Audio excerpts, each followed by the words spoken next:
en önemli zamanları yaşıyoruz. Türkiye'de Karabük köylüler kömürle beraber ve taşıyan şey petrol.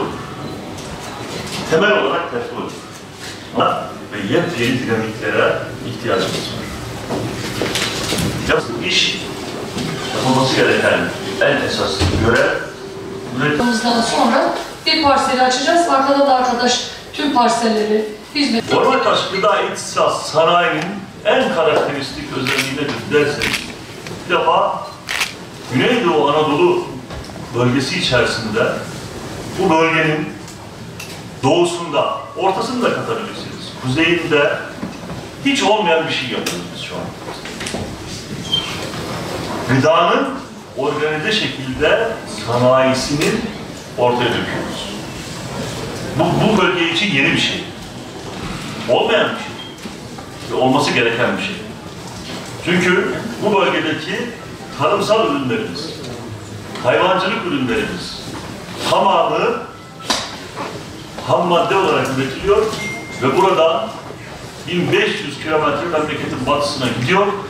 Oralardaki organize sanayilerde, büyük fabrikalarda nihal ürün haline getiriliyor ve bütün Türkiye'ye yayılıyor. Bize de paketlenmiş olarak bu bölgede 1500 kilometre sonra tekrar geri geliyor. Oysa bu işin doğasına aykırı bir şey.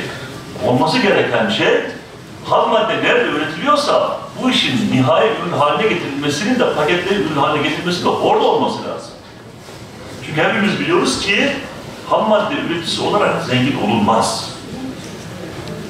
Ama katma değer, illeri de, şehirleri de, şirketleri de zengin eden şey katma değerdir.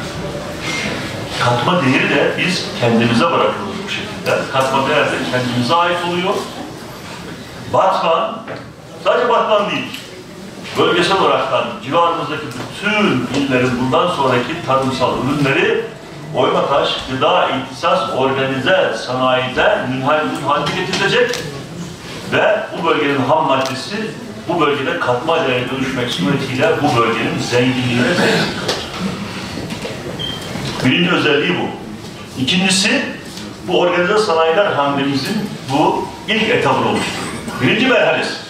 Yani Oymataş'ı şu anda biz Sanayi Bakanlığımızın internet portalı üzerinden Türkiye'deki bütün, dünyadaki bütün yatırımcıların kendi taleplerine, parselasyon taleplerini açacağız. Ama bununla bitmeyecek. Oymataş'ı hem gıda, yarısı gıda esas OSB, yarısı da karma organize sanayi olarak hazırlamış durumdayız. Arkasından, hemen arkasından yine burada inşallah Samanyolu Tekstil Kenti'nde lansmanını yapacağız. Samanyolu Tekstil Kentimizin de arkasından bütün Türkiye'deki yatırımcılarımız için, tekstil yatırımcılarımız için Samanyolu'ndaki yeni tekstil kentimizin de inşallah lansmanını beraberce gerçekleştireceğiz. Ve bitmeyecek. Hemen arkasından bizim Raman OSB, Çinere köyümüzdeki Raman OSB'nin de aynen burada yaptığımız gibi yine lansmanını yapacağız. Raman OSB'yi de Türkiye'deki, dünyadaki, Batman'daki bütün yatırımcılarımızın yatırımları için Sanayi Bakanlığı'nın internet portalı üzerinden açacağız. Bitmeyecek. Hemen arkasından küçük sanayi sitelerimiz. İkiztepe ve arkasından Bıçakçı, adı küçük ama kendileri büyük olacak. Yani şöyle söyleyeyim ki Batman'da işte 400 dönüm üzerinde 5 tane küçük sanayi sitemiz var. Bunların bir tanesinin büyüklüğü 1500 dönüm olacak. Yani ebat olarak, çap olarak neye hitap edebileceğinizi, neyle karşı karşıya kaldığımızı buna göre hesaplayabilirsiniz diye anlatıyorum. Ve bunların dışında lojistik kentler. Yani Batman'ın en büyük avantajlı olduğu hususlardan bir tanesi lojistik kent altyapısının gerekliliğidir. Şu anda Oymataş Gıda İhtisas OSB ile beraber Gıda OSB'ye entegre 600 dönümlük bir alanda lojistik kentlerimizden birincisinin de burada yatırımcılara somut olarak açılımını yapıyoruz. İkinci lojistik kentimiz yine Beşir yolu üzerimizde organize sanayinin karşıt bölgeleri içerisinde şu anda hazırlıklarını yapıyoruz. İdari işlemlerini tamamladıktan sonra ikinci bir lojistik kent olarak da o bölgede ikinci lojistik kenti de hayata geçireceğiz.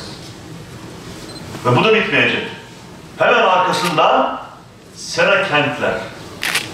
Yani şimdi küçük sanayi sitelerinin sayısını söyleyebiliyorum size. Lojistik kentlerin sanayi sayısını söyleyebiliyorum. Organize sanayilerin de sayısını söyleyebiliyorum. Ama sera kentlerinin sayısını söyleyemem. Çünkü ucu açık.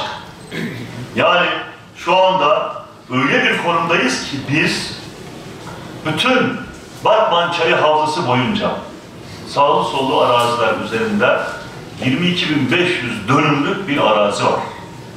Bu arazinin tamamı devletin mülkiyetinde hazine arazisi konumunda. Biz bu hazine arazilerin büyük bir kısmı üzerinde sera kentler serisi kuracağız.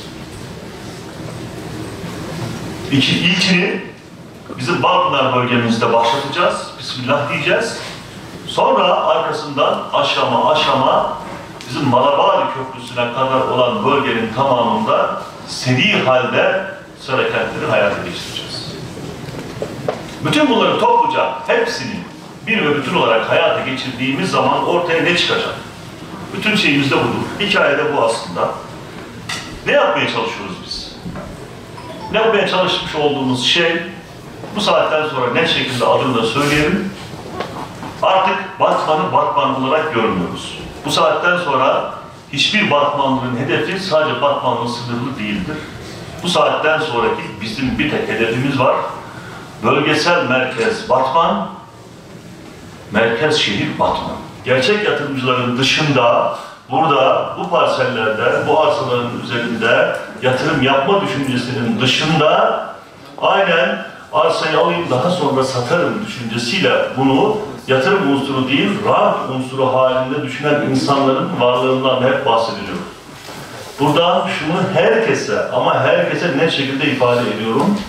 Biz bu şekildeki bu organize sanayiyi ortaya dökeceğiz diye yani geceler boyu çalıştık, günler boyu çalıştık, 2,5 yıldan beridir vallahi bu işe canımızı, ruhumuzu, alın terimizi, her şeyimizi döktük.